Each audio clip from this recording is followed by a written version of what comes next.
सबको ओम शांति।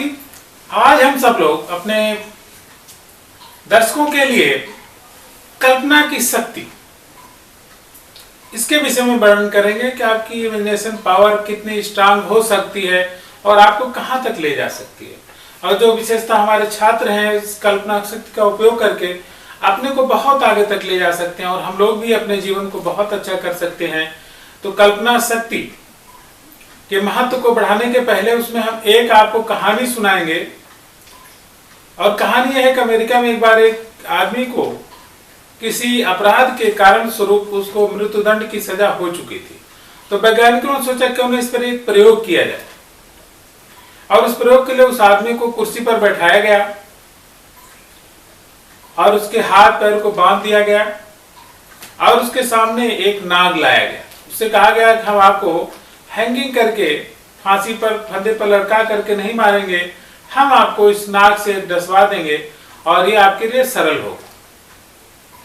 तो उसके सामने नाग लाया गया और नाग लाने के बाद उसकी आंखों को बंद कर दिया गया और उससे कहा गया कि अब हम नाग को आपको डसवा रहे हैं।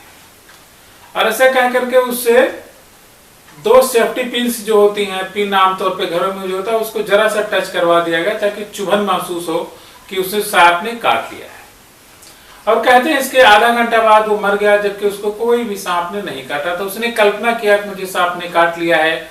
और जब वैज्ञानिकों ने उसका पोस्टमार्टम किया तो उसके शरीर में वैसे जहर पाए गए जैसे सांप के काटने से होते हैं।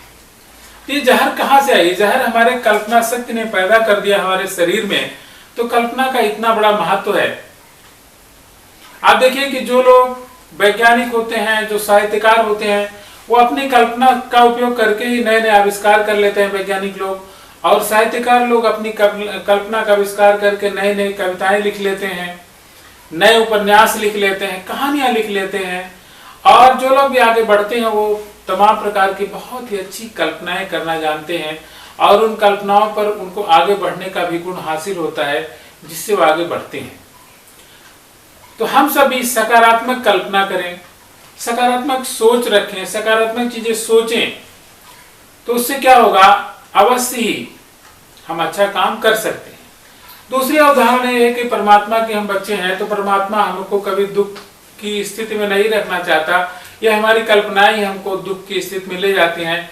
तो अपनों को परमात्मा का सच्चा पुत्र मानते हुए हम उनके उत्तराधिकारी हैं। तो भगवान ने हमारे लिए भी बहुत ज्यादा शक्तियां, बहुत अच्छी चीजें रखा है और हमको दृढ़ विश्वास होना चाहिए कि परमात्मा हमारे साथ अच्छा कर रहा है और अपनी स्थितियों से निकलने का हमें भरपूर प्रयास करना चाहिए।